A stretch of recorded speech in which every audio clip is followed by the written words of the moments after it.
Kathy's not here. Yeah, thank you. Nom nom. Kathy's not even on yet, even though I'm recording. Kathy. I know, right? No. Kathy's dumb. I'm gonna eat my French fries in the microphone and talk about her. Now this is all going into the This bloopers. This could be my pre-show. My pre-show bloopers. Talking to my sweetie about Kathy being dumb while I eat my French fries, because who doesn't love mouth sounds? Have fun in your giggle box. Thank you.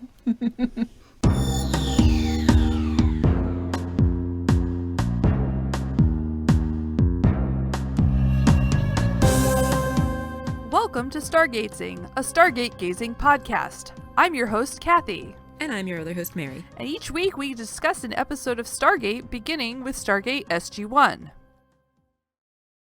Hi. Hi. Sorry, hang on one second. I don't know That's what's going fine. on today. I'm eating French fries. What are you eating? Sorry. McDonald's French fries that Jeff just brought me. Nice. I just ate McDonald's French fries too, but Jeff didn't bring me them because that would be weird. Oh, that'd be really funny though. Where are my notes? It would be funny. Take your time. I'm just gonna keep eating my French fries here into the Sorry, microphone like a I'm monster. so sorry. It's just this day. I'm so tired. Ugh. I'm so tired, but I'll talk about that in a second when Yeah. you've found your notes and you're ready to go. Oh, should I try reading them right from here? Sure, why not, right? Mm-hmm. I love the sound of the... I'll stop being such a monster and put my French fries down. No, don't stop being a monster. Okay. It's amazing. Yum, yum, yum. Yum, yum. I think Yum. I might pay. Oh, yum, yum, yum. It's not distracting, right? No, not at all. This is the first time that I've actually gotten to relax. I actually almost thought about, because it's been such a busy day, I was like, maybe I should ask Kathy if we can postpone or do it later. I was like, no, this is the one thing I really want to do with my day. So I'm just enjoying not working right now. Excellent. Yeah. Not working is nice. Mm-hmm.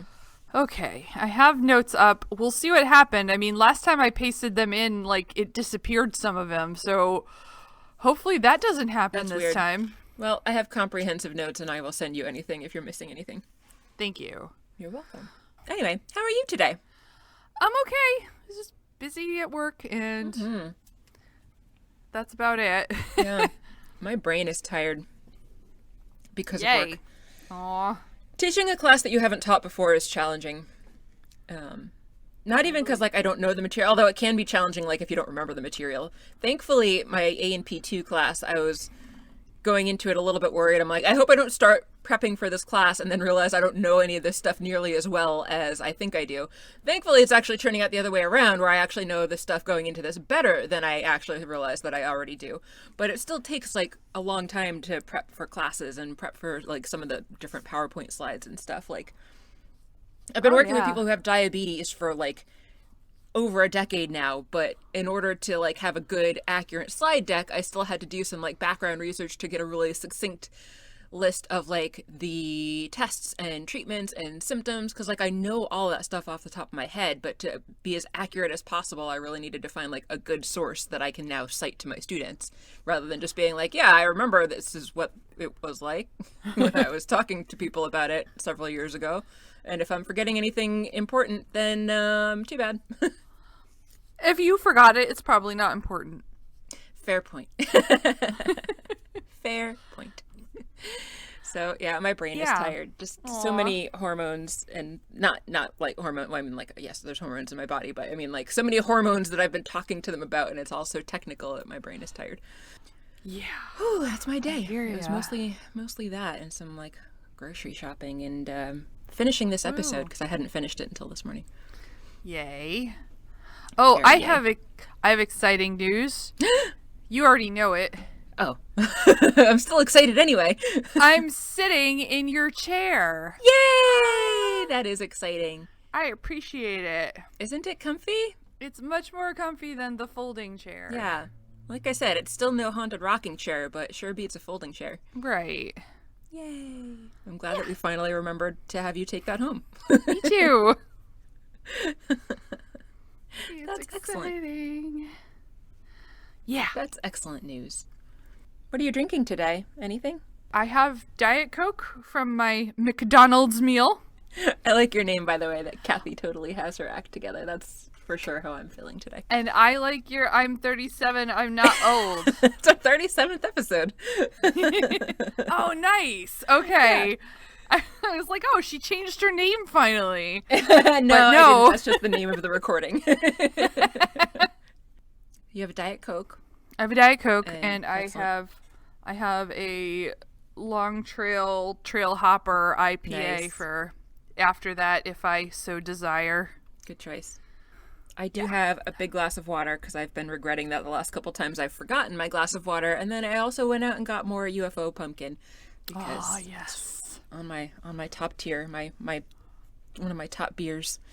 So good. Delicious. Top tier, top beer. Exactly. Top beer. Top tier beer. Top tier beer. Yep, there we go. Yeah. Not to be confused with top shelf beer, which is gross. Yeah. Yeah. But they're not open anymore anyway, so here we are. They're just a memory. I was gonna say, can I get in trouble now for like libel or slander? I forget which one is the spoken one, but yeah, they're not open, so it doesn't matter. Yeah. Also, like, not liking something, I don't think you can. Like, True. Oh. Well, I guess if you say it's objectively terrible and no one should drink it, I don't know, maybe that's Well, it different. was objectively terrible and tasted like Agreed. Band-Aids, so... Yeah. Fair. Yeah. What are we talking about today? As far as podcast goes, and not with regard to being tired from our jobs and what beers and various drinks we're drinking. Today, we are talking about Stargate SG-1 Season 2, Episode 16, A Matter of Time. Ooh. Yeah. Space. The final frontier. There is an image of a sun that we see as we're traveling through space. And we zoom in towards that sun, and on the far side of it, we see something that seems to be drawing wisps or energy or something from the sun. It's a little ambiguous at first. And then the thing sends out what looks like a shockwave of energy, and then more stuff gets sucked in from the sun, and more rocks are recruited in towards it. On a sandy desert planet, not necessarily a sandy desert planet, any sandy desert on a planet, there we go. An SG team is running and talking in slow motion. It's very weird. They're struggling to run in the sand, and they're falling. They're talking about how they're not going to make it. No, we're going to make it. Dial, dial. Dial now! And they dial. And then, holy shit, this is a long scene that I have for the next one. Anyway.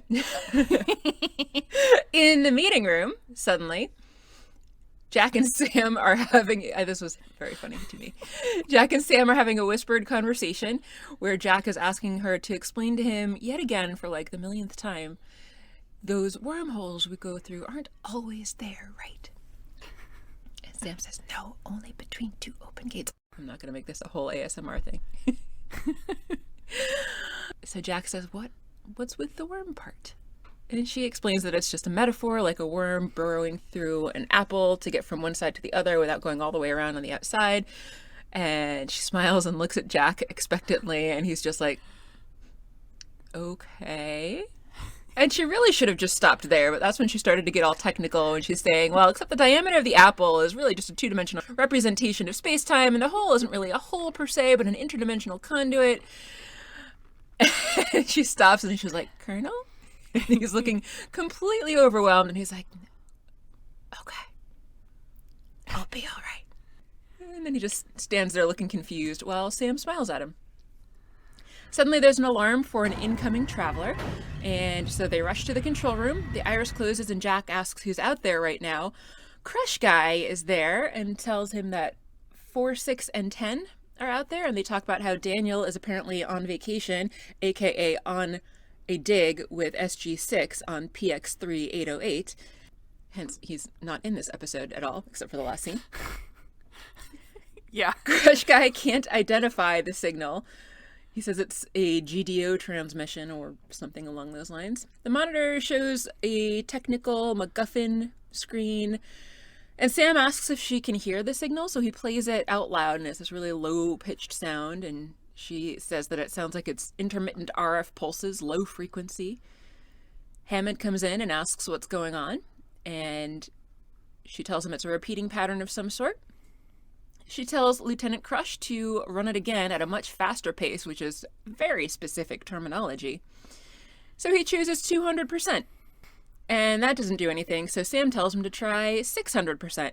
And he does that, and there's modem noises, and suddenly that was the perfect number. The computer recognizes the signal as SG-10's signal. And good thing it only took 2 completely random guesses for them to figure that out. Very convenient. Yes. Jack clarifies that that is Henry Boyd's team, and Hammond is wondering why that signal would go through so slowly. They don't really know, but figure that they need to open the iris right away, or the next thud that they hear will be Henry Boyd's team. So the iris opens, but there are a few tense moments while they wait, and then, unfortunately, the wormhole collapses, and nobody comes through. So Jack immediately wants to go through right away to do a rescue mission, but Hammond says that they need to send a probe first. But he does want SG-1 and SG-3 to be ready to go at a moment's notice if the probe shows that it is okay, and then we get credits. Woo! Whew! That was lengthy. That was lengthy. That was a very long cold open. Yeah, it was, and I actually feel like there were quite a few long scenes in this. Mm-hmm. There were a lot of long scenes of people looking at each other, and it was nice to take a break from typing. Yeah, or catch up on my typing while that was happening. Whew. Okay. After credits, we are in the gate room. They're getting ready to go to send the probe through. Sam says that system they're in is a binary system. Mm-hmm. Teal'c wants to know if they think it was an enemy attack that is going on, and Hammond says that there are no indications that that is the case, and that the team, in fact, reported that all basically indigenous life on that planet had become recently extinct. All life, apparently. All life, yeah. So that's not good. Yeah, not generally, no. No.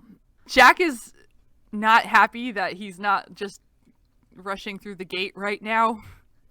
Hammond is determined they're going to send the probe through first and make a proper threat determination. That is a good call. Yes, agreed. I'm glad Hammond sticks to his guns on this one. Yes. Despite Jack personally recommending Boyd for this command and wanting to help him out of trouble. And being extra insistent. Yeah. And normally that man caves, but today he held tight. Mm-hmm. So the gate opens and the Malp goes through.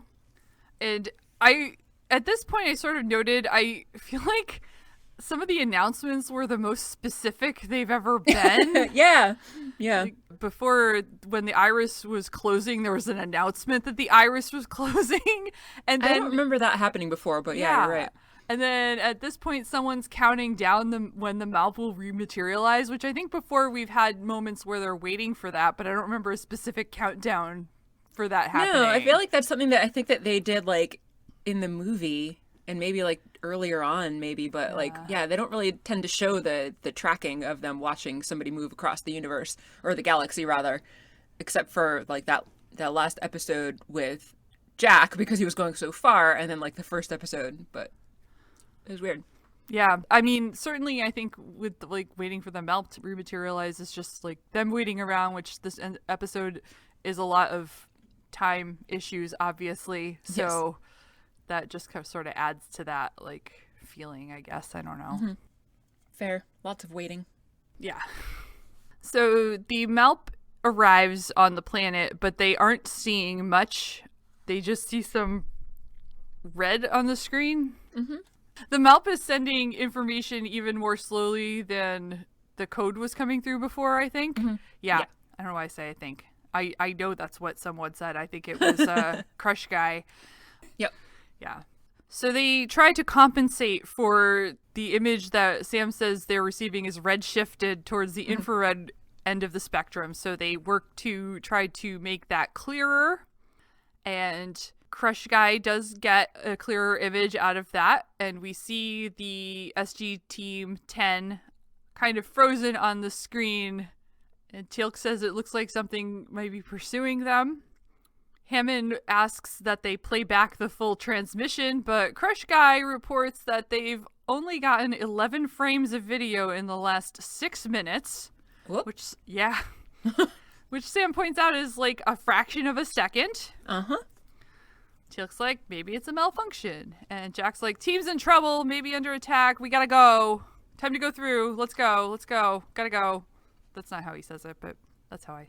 It's essentially, he was very urgent and Yeah. quite staunch in his demand to go, like now. And Hammond looked ready to ascend, but Sam's like, negative. We Nope. can't help them. He was so indignant when she said that, too. I know. It was surprising.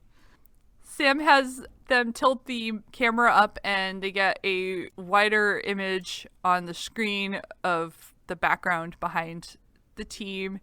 And they isolate and digitally enhance it, which is totally a thing. Yep. Mm-hmm.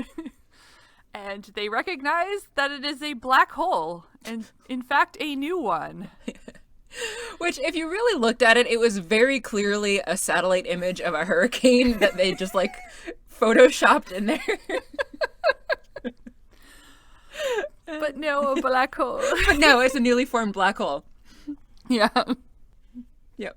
That you could for sure tell was newly formed. I guess the Yeah. planet wouldn't be there anymore if it wasn't newly formed, so I Yeah. guess that would inform you, at least as far as to how long it had been there. So the black hole is going to pull everything in to it, and Hammond's like, they could gate out. And she says, Sam says, clearly they're trying, but the closer you get, Jack goes, time slows down. And Teal'c says it's almost like they're standing still. So Sam says that time is relative, and it's probably only been a few seconds according to SG-10. Hammond asks what happens if they, can't get out of there. Sam technobabbles a little, says that their bodies will be pulled apart by increasing tidal forces. Spaghettification. Yeah. And from their perspective, the Stargate probably opened for only a second. Yeah, because, Teal'c was like, well, if they dialed out once before, they'll probably just try it again. Oh, they try again, yeah. Yeah. And Sam's like, that wouldn't really do any good. Not really. And Jack says that they're done for, and they know it, because look at his face. Yeah. And that is the face of Boyd that he's referring to on the screen. So Hammond says they should disengage the Stargate, and Sam's like, hold on. We're witnessing some amazing thing we can't possibly have witnessed normally by some fluke of the Stargate. And Jack's like, we're witnessing good men die in slow motion, angrily. So Sam's like, oh yeah, you're right. So she gets a hold of her inner nerd. Hammond orders the gate shut down, but it won't. He says, try again. And Crush Guy's like, I already tried twice. The gate won't close. Oh, no. That was a long one, too. That was. Wow, that was a really long one. Yeah. Yeah. Outside, it seems that the wildfire protocol has been put in place because there are troops arriving and jumping out of vehicles with their weapons drawn facing into the facility. A higher-up of some sort gets out of a jeep and asks one of the guards how long they've been out of contact with the facility, and the guy says it's been about 4 hours, but it was funky for a while before that. The CO asks, is that proper military terminology? What does funky mean? And the guard specifies that, well, everyone was talking slow, like when the battery is low on your Walkman. You know. Your Walkman with its battery. Your AA battery or AAA or whatever size they needed. Oh my god. Whew. Kids. Yeah. That's what an iPod/iPhone was in the 90s. Not your phone, but it's the thing you carried around to listen to music. Yeah. Except that tapes were all like an hour on each side, if that, and took up lots of space. And yeah, they were way heavier too. And bulky. Running with one was annoying. Headphones in those days were not great either. Headphones were also bad in those days. Yeah. Ooh, the dark ages. The dark ages of the Walkman. Yes. So the CO is like, whatever. He asks if the shaft that he is pointing to will take them directly down to sublevel 28. And the guard says it will, but he's not sure how they're going to get there. And the CO is like, well, we came prepared. And so they start putting on some rappelling equipment and getting some ropes ready. Yeah. Hammond picks up his red phone because he's got an urgent matter he needs to talk to the president about. However, there's no one there to hear him. Uh-oh. That's not good. I like that he went through his whole line of how he needed to talk urgently with the president before realizing that there was no one on the other line. Yeah, he doesn't wait. He just picks it up, and somebody needs to be there. Someone's whole job is to make sure they are on top of that if Hammond picks up that line. When he picks up that line, I would think that there would be somebody telling him on the other end, go ahead, or, go for Bestie Prezi or whatever. Hammond doesn't wait. He waits for no greeting. Fair. In the gate room, everyone is working on trying to deactivate the Stargate. Teal'c goes out to help Sylar, who is in the gate room. Sam heads up the stairs to actually talk to Hammond and meets him on the stairs. And they discuss that there is a theoretical time limit to how long the Stargate can stay open, which I think we learned in that parallel episode was like 38 minutes? Something like that. It was that. like 20 initially, but then they fixed it and tweaked it so they could get it to stay open longer. But Sam says they're past even that. And Hammond wants to know how this is possible. And Sam says that she guesses time is passing slowly. I don't know why and they're experiencing paradox that the Stargate was never designed for. And instead of the calming water effect of the Stargate, we see that the surface of the gate is swirling as if a bunch of kids were circling and trying to make a whirlpool in their swimming pool. I thought of it more like a toilet flushing, but I suppose that's a nicer thing to liken it to. I was children having fun in a pool. I was having flashes of childhood doing That's true. the childhood whirlpools Yes, while this absolutely. was happening. Yeah, that's fair. I do remember that. That was fun. I used to love that. Yeah, it was fun. Your uncle's pool. Oh yeah, that was good. Good times. Good times. Did you ever come to my pool when I had a pool? I did. Oh yeah, I forgot you had a pool, but yes, I did. Yeah, That was a long time ago. That was a long time ago. Those were good times. I love Yeah. a swimming pool. Me too. I haven't gone swimming in a long time. Anyway, I haven't gone swimming in a couple summers. 2 summers ago when I got my dive master certification, I think is actually the last time I went swimming. I think I went once last year. I went to Hammonasset and just took a swim because I was Nice. hot. It was gross because it Yeah. was Hammonasset, but sorry, Connecticut. I'm trashing our beaches. We don't have good beaches. No. It's okay. Anyway, yeah. Not saying anything that's not true. There are many better beaches in many different places. It's true. Hammond wants to know why the Stargate is doing its swirly whirly pool thing. Those are words. Past the sea of swirly dum-dums. Sam does not know. Jack said it started just after Hammond called the president, and Hammond's like, well, I never got through to him. Crush Guy tells Hammond that they've lost communication below level 24. I noticed here that the subtitles finally gave him a name of Simmons, apparently. Oh, But I nice. continue to call him Lieutenant Crush throughout my notes. Yeah. That's a good one, too. I should change that, too. Hammond wants to know where the nearest phone is, then. Shouldn't he already know that? I would think so. He says he knows everything that's going on in his facility. I would think that at the very least he should know where the next emergency secure line is, aside from his office, if his office isn't accessible. Yeah, you would think so. I don't know. So Hammond heads towards the nearest functioning phone and says he won't be gone too long. And Jack asks Sam what would happen if they just pulled the plug on the Stargate. She doesn't have an immediate answer, but... They decide to give that a try. So a little bit later down in this scene is kind of actually across the electrical room, control room, and the gate room. Yeah. Jack and Sylar, who we met a few episodes back, arrive down in the electrical room, and they're talking to Sam, who is walking them through the process of properly shutting things down. I almost expected either like a dismembered arm or a velociraptor to pop up at any moment. Oh, Mr. Arnold. Because even though they're shutting things down rather than turning them back on, it was still quite reminiscent of the power shed scene Yes. in Jurassic Park. So they get to work closing all the appropriate breakers, and Sam calls down to the gate room and telling everyone to stand clear since they really have absolutely no idea what's going to happen here. Teal'c loudly announces to everyone we must vacate this area.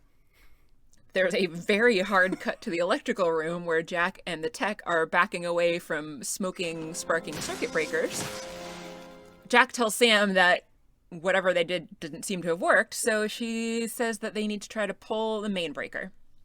They do pull the main breaker, but Sylar gets shocked so badly that he's thrown back and knocked unconscious. People in the gate room get injured too. The lights flicker, the wormhole flickers, and looks like it's going to fade out. But even though the power is now off, the gate and the wormhole stabilize. Sam thinks that the gate is drawing power from the black hole itself then at this point, since it is apparently not drawing it from the facility. And so she rushes out, talking about how they need to get the fires in the gate room out and under control, and she also calls for medical teams to help the people down in the gate room. The mountain is now on emergency internal power. So says the voice on the intercom. It just stood out to me. Yeah. Well, I mean, it was like the only thing happening in that scene. Yeah. There's people running in a hall, and then it says that. In the gate room, Sam has gone to check on Teal'c. Teal'c's like, I'm good. And Sam is like, no, Not you've so got much. bad burns. And I thought it was kind of weird that Teal'c told everyone to clear out of there, but he didn't leave himself. I agree. He was still standing right in front of Yeah. the gate. Like, what were you doing, dude? But Right. now you've been burned. Yeah, I mean, in the past, he at least seems to show some level of imperative for like self-preservation, even despite his hagfish. Yeah. But not so much here. It was weird. Teal'c looks at the gate, and there's some sort of smoke or something heading in towards the wormhole. Sam holds up her dog tags to the gate, and they are drawn in and then sucked into the wormhole. Sam's alarmed. Yes. She tells Lieutenant Crush to close the iris, but he, for some reason, is like, it's an outgoing wormhole and nothing can come through this way. It's cool. And Sam's like, yeah, except for we've got this gravity problem. So then he closes it. Like, okay, dude. I wouldn't think that would actually do anything whatsoever, but No, but apparently it does. that's all they have, though. Yeah, that is really their only course of action at this point. Yeah, you're right. Next, we're at the elevator, and Hammond gets off of the elevator and is met by a bunch of flashlights and guns in his face. Thankfully, somebody there recognizes this as Hammond, so he tells everyone to stand down and introduces himself as Major Davis. Apparently, he's been sent by the Joint Chiefs and tells Hammond that he needs to come with him.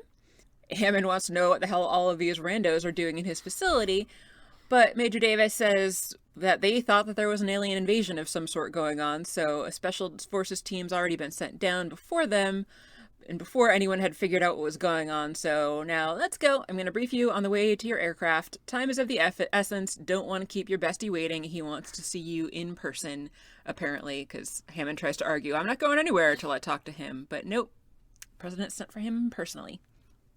Aw. So Hammond says lead the way. They get to see each other in person rather than on the red phone. They do. That's great. Yeah. Yeah. Too bad it's not under great circumstances, True. but you know, they could have a moment of like, Yeah. hey, Exactly. hey, good to see Yeah. you. Good to see you, Right. my friend. Catch up on old times for at least like a minute. Yeah. That'd be great. I missed you, buddy. Yeah. Yeah, I missed you too. Anyway.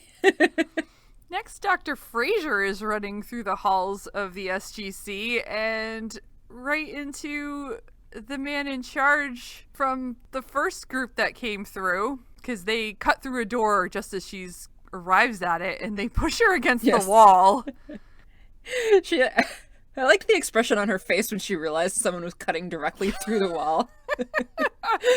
She just stops and she's like, what? Yeah. It is, you know, an unusual sight, I suppose. Yes, even for the SGC. Yeah.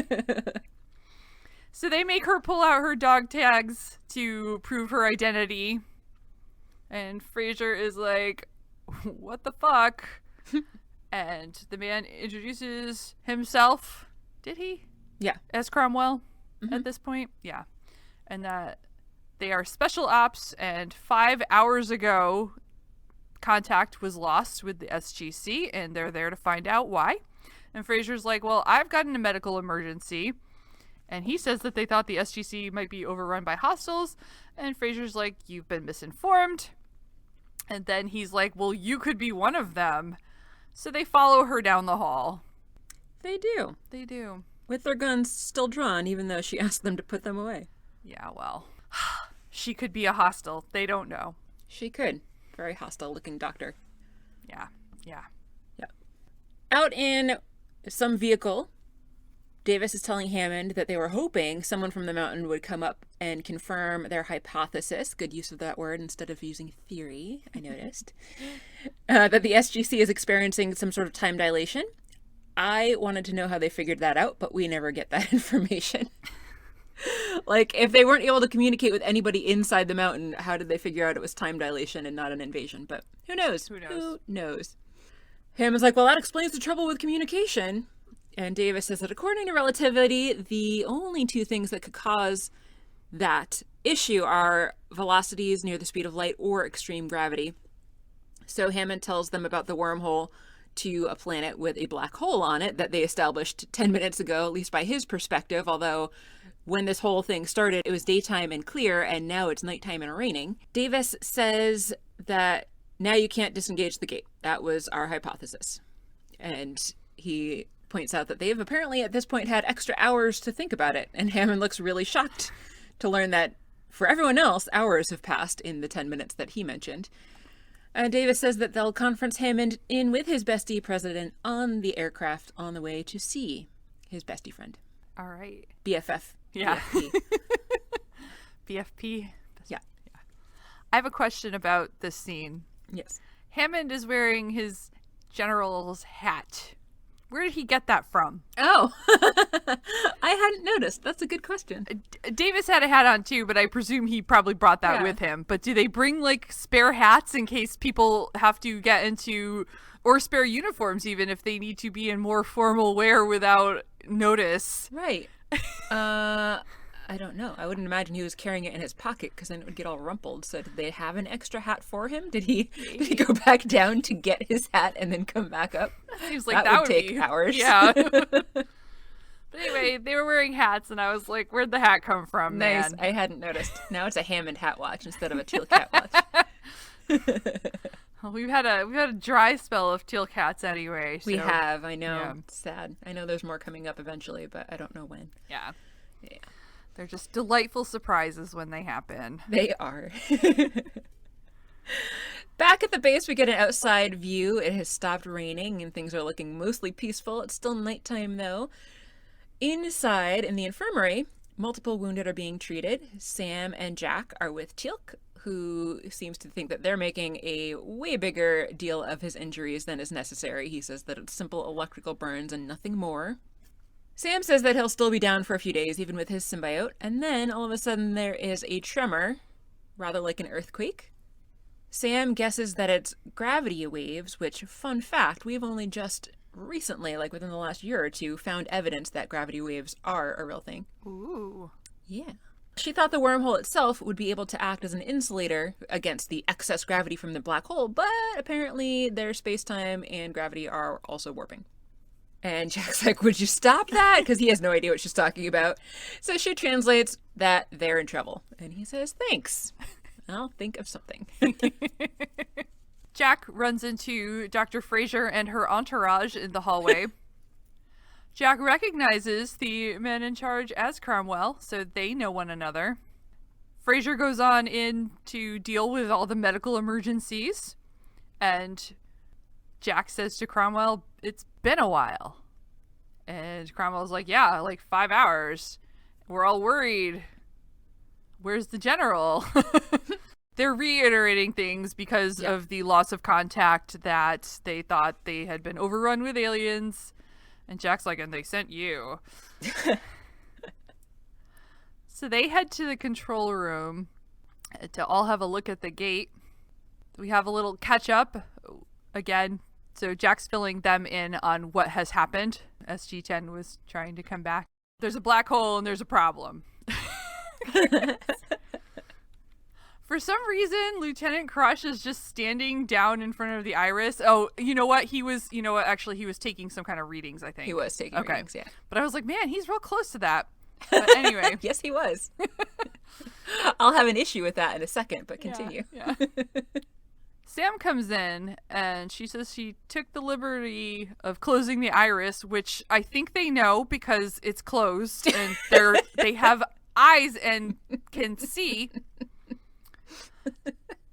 Jack introduces Cromwell to Captain Dr. Samantha Dr. Carter. Cromwell is there to rescue them, and Jack's like, I wouldn't count on it. They compare what time it is on their watches. It's 1330 hours compared to 1900 on Cromwell's. And Sam's like, I have to get off this level. I thought it was weird that Cromwell was like so incredulous. He thought her watch was just wrong. Yeah.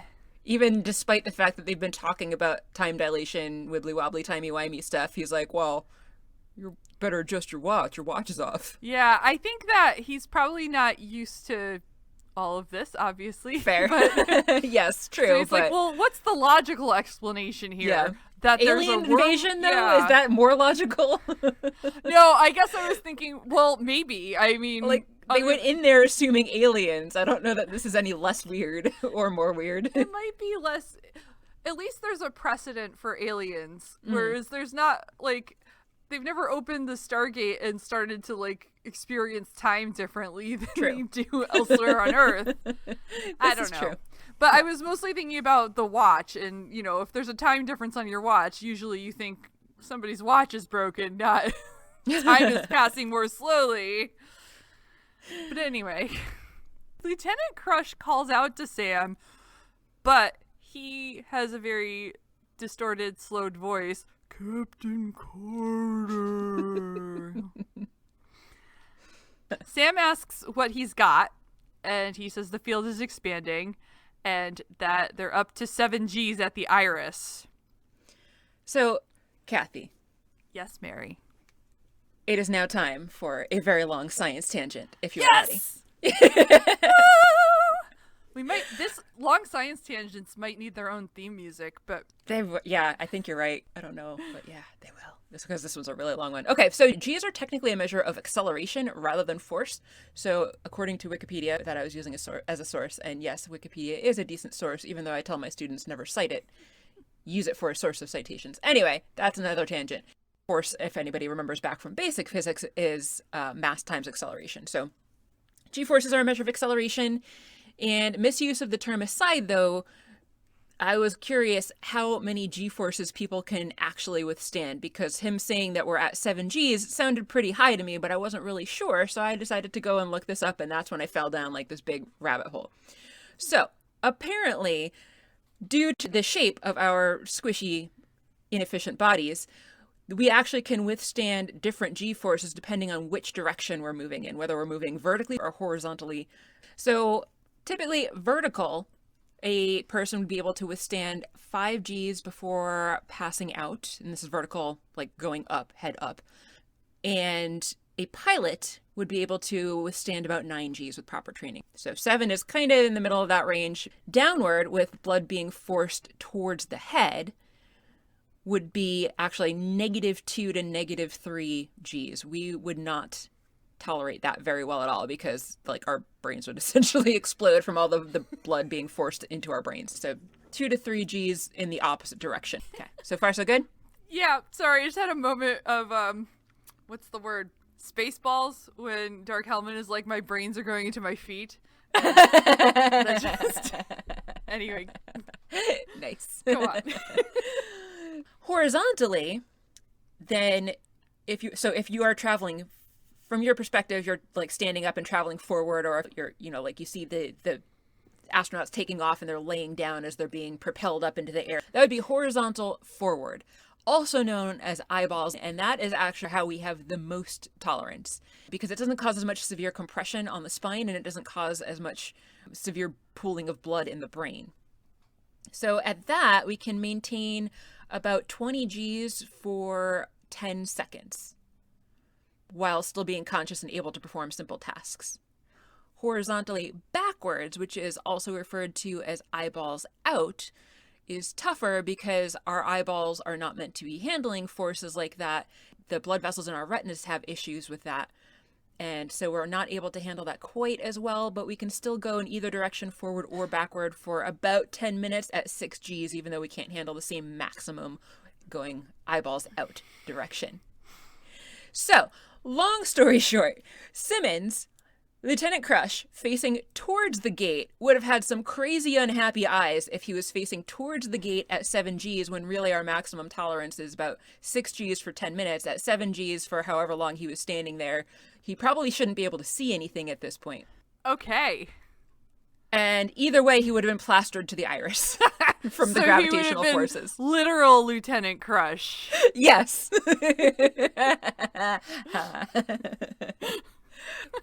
But doesn't end there. I have additional fun facts for you. Yes. Okay, so the record for the most Gs ever thought to have happened to a person and still survived was Kenny Black, who is a race car driver in 2003 Chevy 500 car crash. They think that he withstood 214 Gs during that crash, and I don't know if he had any permanent impairment. The article didn't say, but he survived. Wow. A high G roller coaster is 3.5 to 6.3 G. Space shuttle is somewhere around 3 G. An uninhibited sneeze after sniffing black pepper is 2.9 G.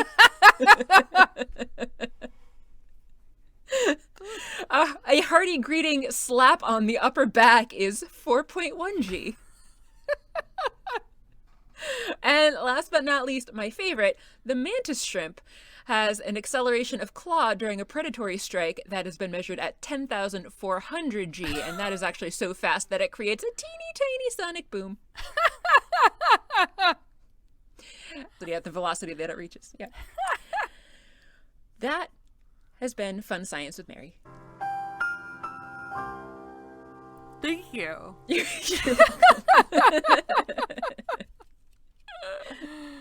Oh boy.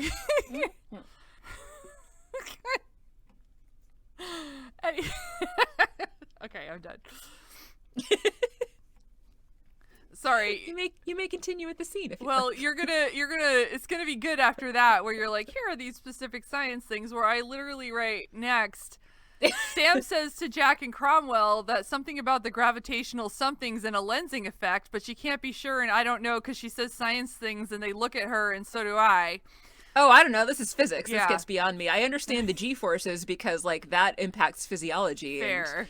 And, how our bodies work at different forces. So, I get that. But, start talking about lensing effects and gravitational waves and wibbly-wobbly, timey-wimey things, and you do start to lose me. So Jack nods. I nod along. Cromwell's like, don't pretend you understood that.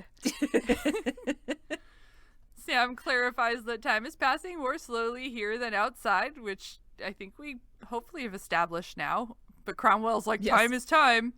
And Sam's like, no, idiot. Relativity. Ever heard of it? That's not what she says, but anyway. Essentially. Yeah. So time is being slowed by this black hole. Sam continues to explain that the field is expanding like a bubble. So this time issue is going to affect a larger area as time goes on. Yeah. Sam says she needs to leave and contact the Pentagon to find a solution. And then suddenly Hammond appears. Poof. Peekaboo. And he says he just came from Washington and he had an all-night sesh with the President and the Joint Chiefs. And he announces he's been gone for 18 hours. And Jack's like, I thought you were on the phone. So the time dilation is getting worse, Sam notes. And Hammond says that is the consensus and that they've established a command post above to monitor the situation. And Sam says she needs to get up there. And Hammond says that the experts up there have already devised a plan that they need to initiate the auto-destruct sequence to destroy the Stargate itself. I said himself like it's a person. Maybe that we should grant the gate personhood. We could, but then I don't know. The Stargate might not prefer those pronouns, so True. so we This is don't true. know. Yeah, Yep. Very good point. yeah. So I don't want to assume anything Right. about the No. Stargate. Anyway, so Hammond says that the gravity field will contain the blast within the mountain and poses no threat to the world outside. Sam disagrees with this. And Hammond says we're going to lose the planet if we don't try this, but Sam thinks that the base could be destroyed, leaving the wormhole intact. That would be inconvenient. Yes. And Hammond's like, well, we've been given orders, which went really well the last time when they were lying to the friends of the Teal'c, of Tanani. But too bad. People up there have been working at this a lot longer than Sam has, so he's ordering an evacuation of the SGC and needs 2 volunteers to stay behind to set off the auto-destruct. Jack and Cromwell offer to stay. Just the 2 of them. I was a little surprised Sam didn't volunteer to stay, but I guess she wants to go up to the science station and do some nerding. She needs to nerd, yeah. Yeah. You can't stop the nerd. That's true. Very true. Obviously I know that, as already evidenced with my tangent on G-forces. Yes. So they're going to stay to initiate the countdown. Hammond then gets on a intercom and says, attention. And before he says anything else, suddenly the computer screens are already flashing the words evacuate before he's even ordered the evacuation. But okay. They're getting out of there. Nice. Hadn't noticed that. Good call. So people start heading out. They're even evacuating Siler from the infirmary. Good times. And then, yeah. Yeah. And I'm spacing and still thinking about G-forces. So I got distracted. As you should. Yes. Back in the control room, Hammond tells Jack to wait 5 minutes before they start the countdown for the self-destruct. Sam tells Jack to make sure he gives himself enough time to get out. Jack's like, time. Funny. Everyone leaves except for Jack and Cromwell, who stare unhappily at each other. Up on the surface, people are evacuating from a side door, coming out into nature. I almost said Hammond. Hammond and Sam exit, and a guard tells Hammond that they were starting to get worried because apparently it's been 22 hours since Hammond went down. And as far as Hammond was concerned, it was only 20 minutes. So the guard tells him that General Cohen's waiting for him at the command post, and Sam is guessing at this point that the time in the gate room is about 600% below normal, which was a weird way to word it. Why not say 1/6 normal? Oh. But she points out that 5 minutes for Jack and Cromwell is going to be about 6 hours or more on the surface. Hammond just looks at her with disgust and says, Captain Relativity gives me a headache. That was a great line. Yeah. Down in the control room, Cromwell is looking at the screen that has the frozen image of SG-10, or specifically, I think, what's his name? SG-10. Oh, Boyd. Boyd. Oh my. Why was Boyd's face on, like, all of the monitors? I was wondering. I don't know. Like, looking into the camera and screaming, it was just his face on almost all of the monitors, all the overhead monitors for sure, and some of the lower down, like, computer level ones as well. They got tired of the flashing evac signs, so they had to change the screensaver, the background image, to something more palatable, I guess. So A dying man is more palatable? I don't know. I got nothing. All right. Yeah. Yep. Jack, yeah. Jack says that Boyd was a good officer, smart, reminds him of Carter a little. This was his first mission with his team. Cromwell says he looks scared, and Jack's like, well, he's about to be swallowed by a black hole, and he knows it. On the surface, Sam is mathing on a whiteboard. She's handed coffee and takes a donut, but then she changes her mind and puts the donut back. And that's gross. What's wrong with the donut, Sam? And also now someone else has to touch your hand donut. Where have your hands been? Exactly. Yeah. And also donuts are great, so why are you looking at the donut with disgust? So Yeah. What up, Sam? But yeah, like now that donut's all germy. Yeah. Teal'c comes up to her and says that while she's staring at the board and says that perhaps the rest of the answers will come. And Sam asks if he With knows. rest, he said. Rest. Oh, with rest. Perhaps with rest, I'm the sorry. answers will come. Yes. He's trying to gently coax her away from the board to take a break. Yes. Sam asks, do you know anything about quantum gravity? She says, me either, because Teal'c does not answer. And Sam says that there's not enough time, basically, to find an answer, because this could take a lifetime to figure out. They sit down. Teal'c asks how he can help. Sam is just talking about the science. The time dilation radius is wider than the gate room, and it's expanding, but it's happening in advance of the gravity field, and according to what she thought she knew, that's not possible, but Teal'c says yes, yet it is so.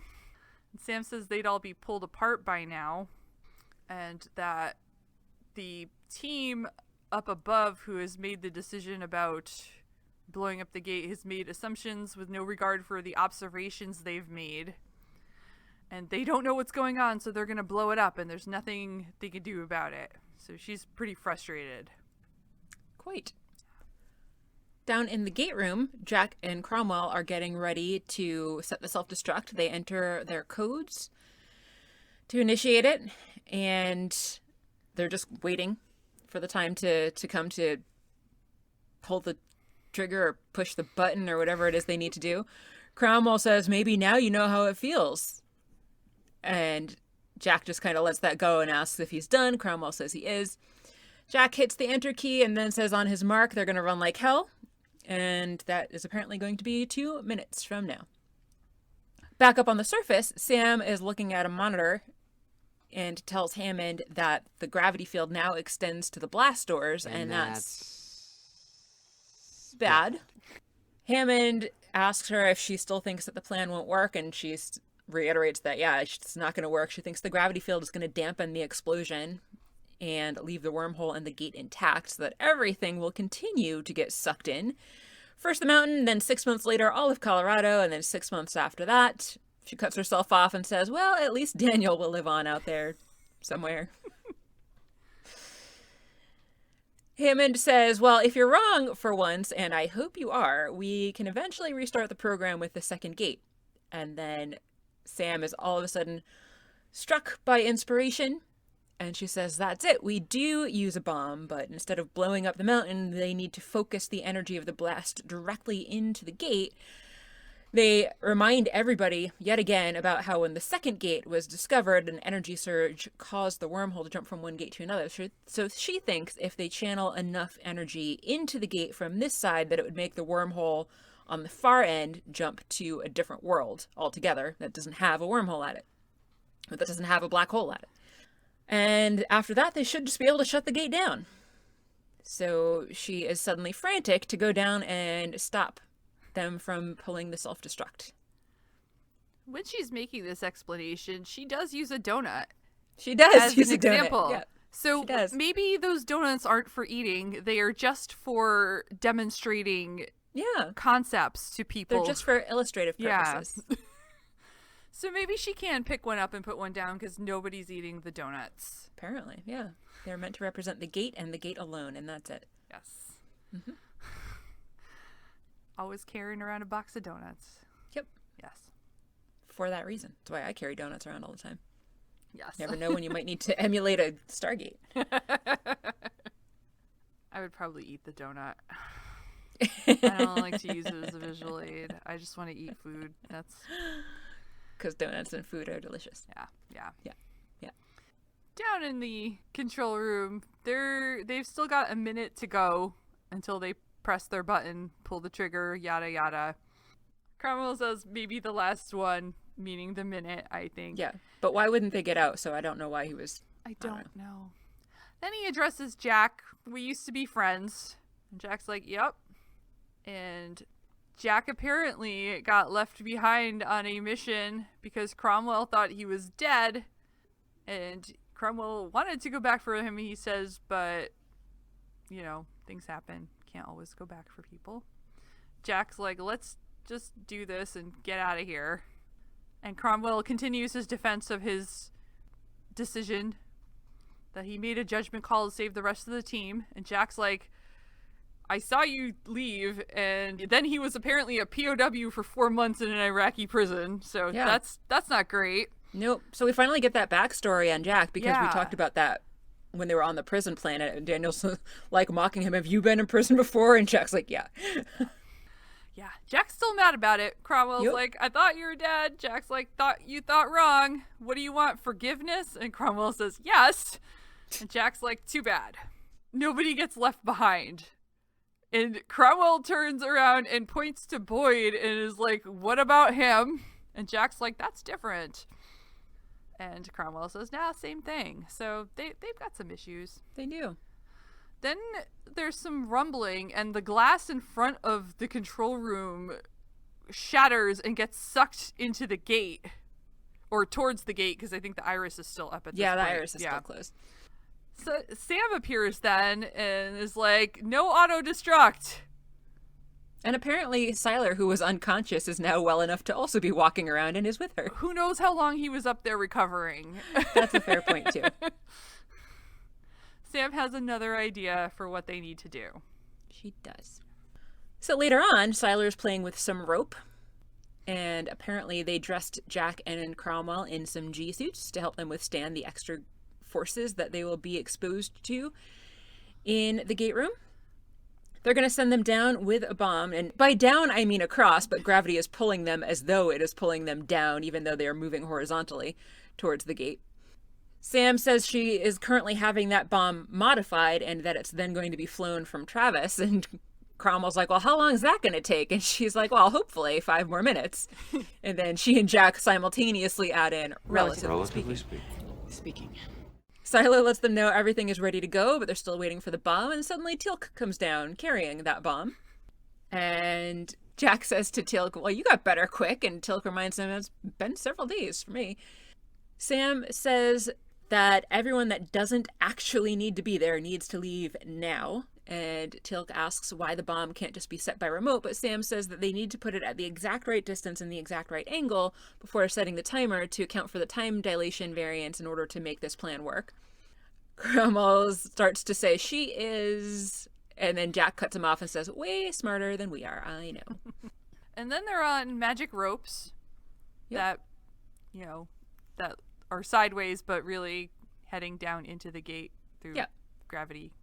Being pulled at greater than 7G forces, so in this vertical direction, they really shouldn't be conscious for very long, if at all, because it's got to be greater than 7Gs by now. They're moving along slowly with the bomb while Sam and Teal'c watch. And then the guys got pulled apart and died because the Gs were so high. And then the planet was destroyed, and the show ended. The end. The end. Cromwell's like old times. And Jack's like, sure, black holes, wormholes, old times. Good times. On the surface, the lieutenant Crush hands Hammond his coffee, and they are talking about whether or not they think this is going to get shut down, and Hammond says, we'll know sometime tomorrow.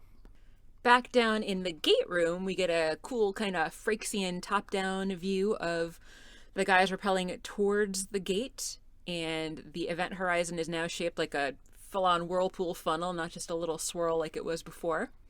Can't ever achieve that in a swimming pool, man. Definitely not to this magnitude and force, for sure not. They continue to slowly move towards the gate, being very careful as they rappel their way, I guess not down, but towards the gate.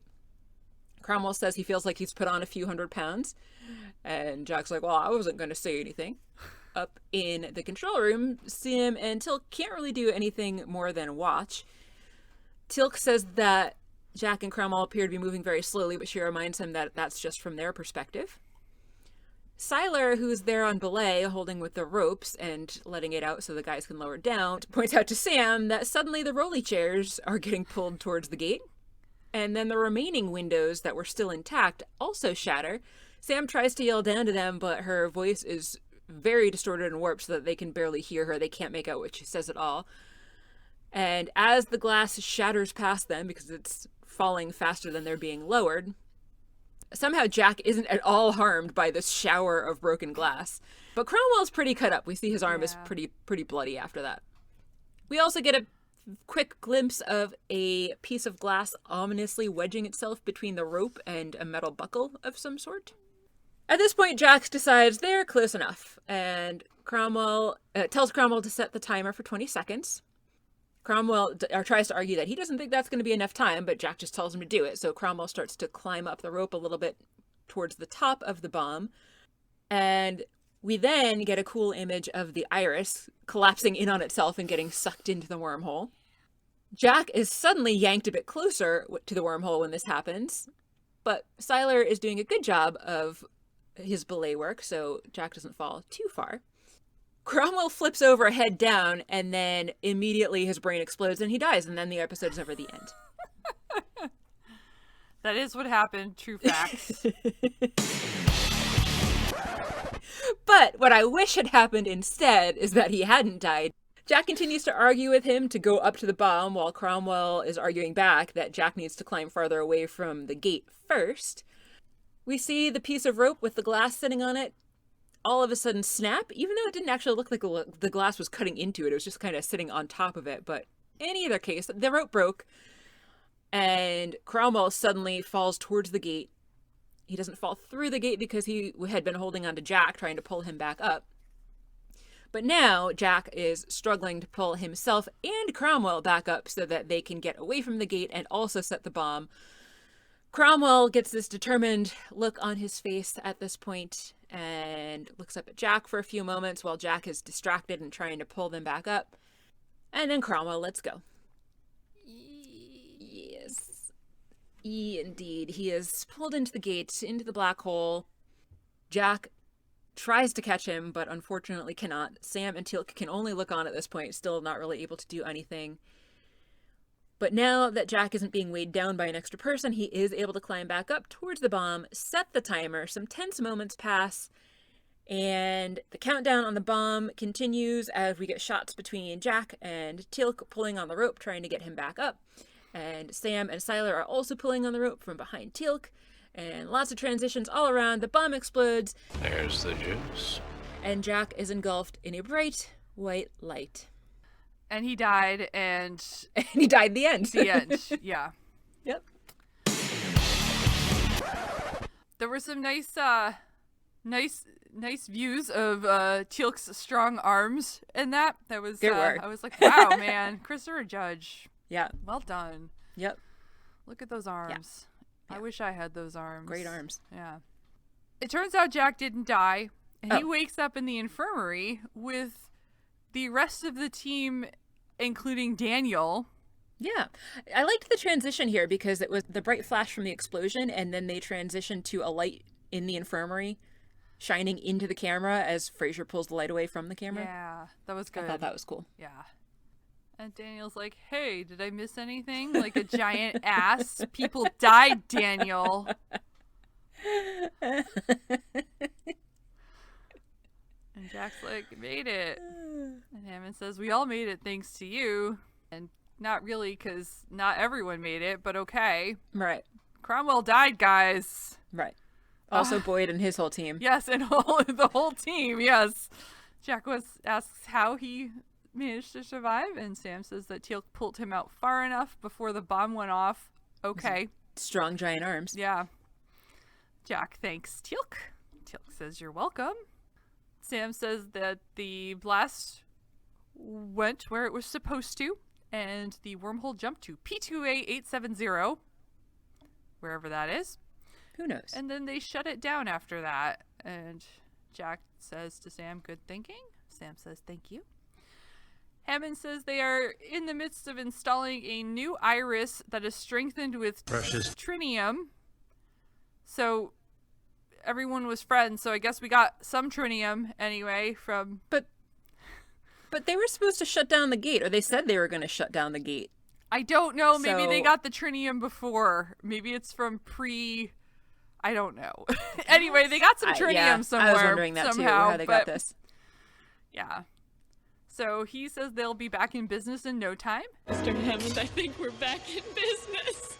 Jack asks what day it is. And Sam and Daniel look at one another, and Daniel says, well, since you reported for duty yesterday, it's been 2 weeks. Oops. Yeah. So Jack's like, I'm going to sleep in. Sam says, okay. That's it. Yeah, that's it. That's the episode. That's the episode. Ooh, Kathy, Yes. did you Mary. like this episode? I did like this episode. I thought that I liked, the Sam and Jack interaction at the beginning was funny, and then it sort of continued Yes. through with Jack's like not understanding and Sam nerding out, and I always enjoy that. And I thought this was an interesting episode. I liked the way the time passed differently, and that things on the outside were happening and it did affect them. It wasn't like this contained thing where it was just affecting the SGC, but there are other people on Earth like keeping an eye on this, and they have protocols in place in case things go awry, which is good to know. But like I liked that, and I thought it was just a very suspenseful episode too. Yeah. How about you? I also enjoyed the episode. Yeah, I thought there were a lot of lines of dialogue that I thought were really funny, or like different exchanges between people that I thought were really entertaining. So I thought it was pretty funny at some points, but then also, like you said, a lot of it was really exciting. Even though in this case, a lot of the science was a bit beyond me, I still at least got some of it, and I thought it was cool, as I kind of pointed out before, that like way back then they were still only kind of hypothesizing gravity waves, and it was only within the last year or two that we were able to actually find evidence that they are in fact real. I will give them a pass on not really understanding how G-forces work, I suppose, because I still really enjoyed the episode, even despite the fact that like they should have all died any number of horrible ways as a result of those strong forces that they were being exposed to. Yeah, it was good times. I thought it was a very fun episode. Fun and funny and exciting. Yeah. Yeah. Initially, I was a little bit, I just thinking about this. Initially, I was a little bit like, oh, there was no closure for Jack and Cromwell. And then I was like, you know what? That's actually much truer to life than TV normally gives you. So, like, Right. I mean, there is the closure in the sense that Cromwell just sacrificed himself to make sure that everybody survived. Yeah. So, but like there was no like Jack forgives you, Jack saw the great sacrifice you made and now understands, and like so yeah, I don't know, I like that too. Yeah, I agree. It wasn't like a lot of shows would have like a sappy moment where they're like, we're okay, all the water's under the bridge and we're friends again, and then kill him off. Right, yeah. No, they were still arguing, and then they killed him off, and it didn't necessarily have that happy ending, but like you said, that's more realistic. Yeah. Frequently. So, unfortunately. So what's next? I will find out. Hold on. Fabulous. I can't wait till it gets less busy at work so that I can Same. spend more time at work doing podcast things. Oh, I can't really do that. Well, I can do that a little bit during lab time when students are working, but mostly I'm helping them out, so. Nobody at work listen to this podcast, please, because nobody needs to know that. Let's see. I mean, I don't do a lot, but like sometimes I would like read through my notes and stuff, or like look stuff up while I'm like just sitting at a desk waiting for people.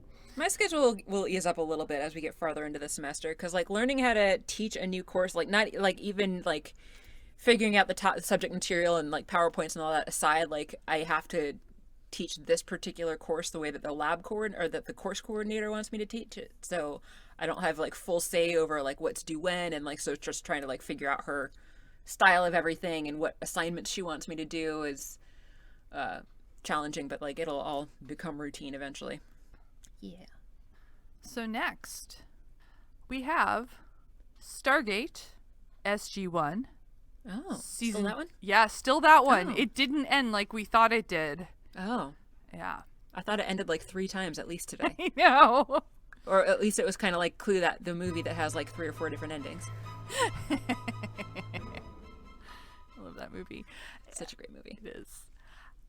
But instead, we are going to watch SG1 Season 2, Episode 17, Holiday.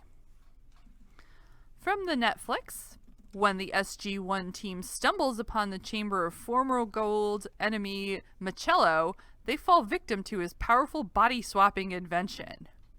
Or, Haven't they already swapped bodies? I guess that was just technically with Did robot they? Avatar. Oh, right, Well, the not robots. really. Yeah, and it wasn't really so much swapping as their consciousnesses were downloaded.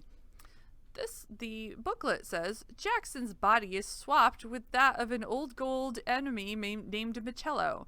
As Jackson lies dying in the alien's aging body, O'Neill and Teal'c accidentally switch forms too. And unless the alien is captured, all three will be trapped in their new bodies forever. I am looking forward to this. That sounds pretty entertaining. I don't remember this episode, but it sounds funny. I love body swap stuff almost as much as time travel. I like seeing on shows like this where you have characters who like know each other really well. I like seeing how they portray each other. That always amuses me. It's great. I'm looking forward to seeing how this goes. Yes. I vaguely remember but don't remember exactly how everybody acts. So yeah. Good times. Yay. That does sound like it will be fun. As always, thank you for listening. Make sure that you subscribe to us on your podcatcher of choice if you haven't already done so. We are continuing to release episodes every Monday, even with the start of my new semester and busier schedule. You can also find our episodes on YouTube. Reviews and likes are greatly appreciated, so please feel free to review us or like us on those various formats. And word of mouth is also super helpful to get other people to listen to the show. If you'd like to get in touch with us, you can email us at stargatezing@gmail.com. You can follow us on Twitter and Instagram. We are Stargatezing at both of those. You can also contact us on our website, which is stargatezing.space. And if you're feeling generous, you can contribute to the podcast at patreon.com/stargatezing. The contributions of our very generous donors are what are allowing me to continue this on a weekly basis, rather than switching back to every other week now that school has started up again. And you'll also get access to bonus donor content and episodes. There is no boner content. There is no boner content. We keep it relatively PG-13, I would say at worst, over there.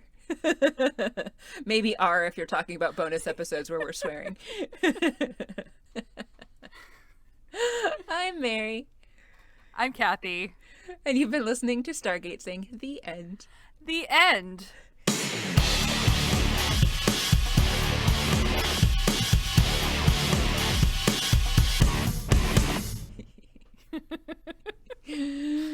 Yay. Boner.